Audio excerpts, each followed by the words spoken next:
Hey, this is Sky. Welcome to my YouTube channel. It's bright and early, daily discipline, mind, body, and soul. This is how we get through Thursday. Week's almost over. Hope you guys are staying up on your game. You got another day or so to hustle. Then the weekend comes. Have some fun. Let's talk about being in a rut. We've all been in ruts. What's a rut? A rut is life without change. That's how I define it.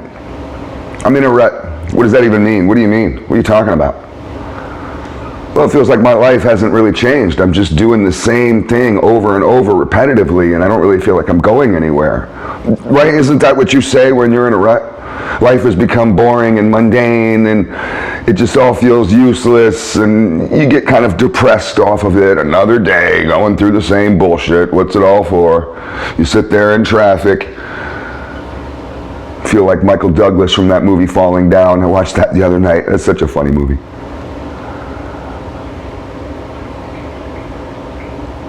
A rut is stagnation. I think of a swamp that's not moving, water that's just still, it's not moving. And that's always toxic water. You get still water, it's not good for swimming. There's going to be bacteria, at least here in Florida, that's kind of a rule. And there's going to be alligators in there. Stagnant waters are dangerous, nasty waters.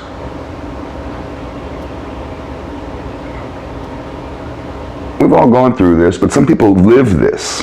They've gone the last 20 years in a rut.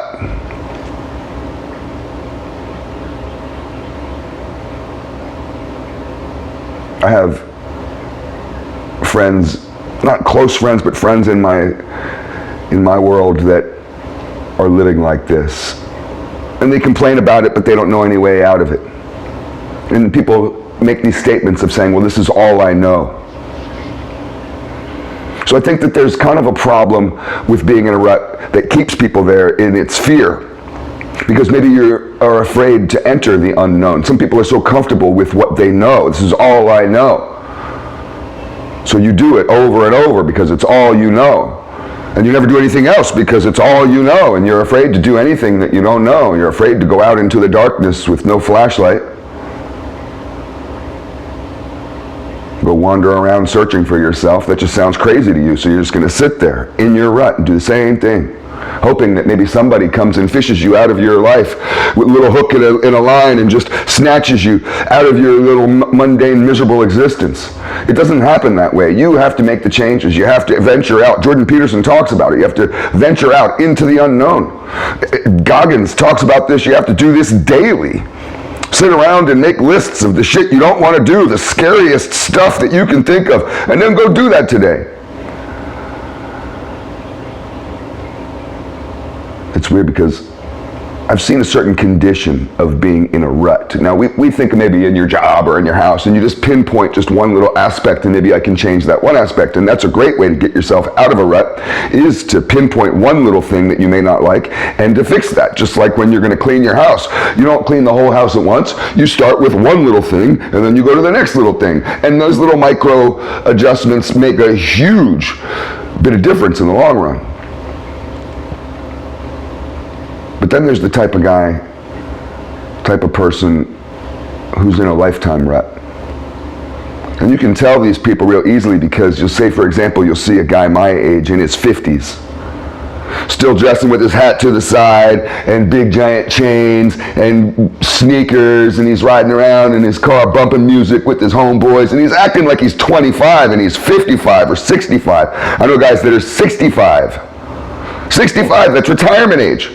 And they roll around like this, wearing sweats, and it's like they're the same. And you say, well, what's wrong with that? What's wrong with it is they haven't changed since they were 13. I know 65-year-old guys who ride around like gangsters selling little nickel bags of weed.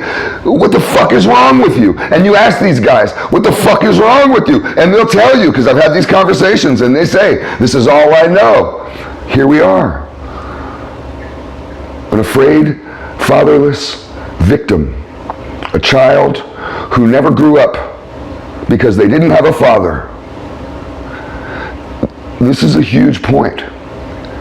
And that type of person will stay immature for most of their lives. Fatherless children, fatherless boys stay immature. All these little Tupacs and Biggies, all these little 50 Cents and these fucking little gangsters out there. Oh, your neighborhood might be full of them. I luckily moved. They're all broken. They're all afraid to go into the unknown. They're all just doing the same thing, and they'll do it continually until at least one of them, every once in a while, you get one of them who mans up and says, fuck this shit. I'm going to go out there into the unknown and risk it all. That's what I did. People ask me, how did I get out of the gangs in the ghetto, and how did I get out of the world of drugs and all the negativity? I risked it all. I went into the unknown. I faced that major fear.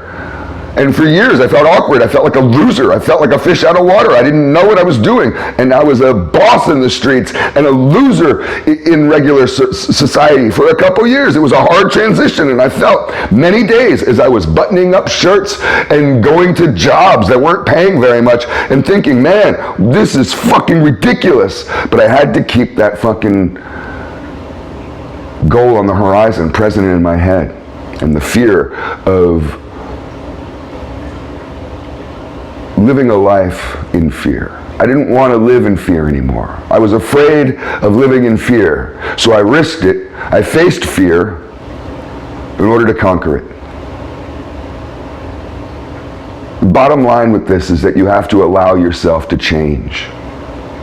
Some people refuse to let themselves change because they're stuck on a persona and a version of themselves that they know too well. And that's the only bit of survival that they know. And people will clutch onto what they know. They'll clutch onto anything because it feels like it keeps them grounded. It keeps them in reality. But you might not be living in reality if you're a 60-year-old man or a 55-year-old man or a 45-year-old man still going around acting like some kind of fucking stupid teenager. When will you grow up? Will you ever grow up? Will you ever allow yourself to grow up and be a man? Manhood might have been chasing you your whole life and you've been running from it because, oh, this is all I know. Being a weak little victim child is all I know. Some of you understand, some of you don't. Some of you are completely lost right now. I do mentoring and coaching. Food for thought.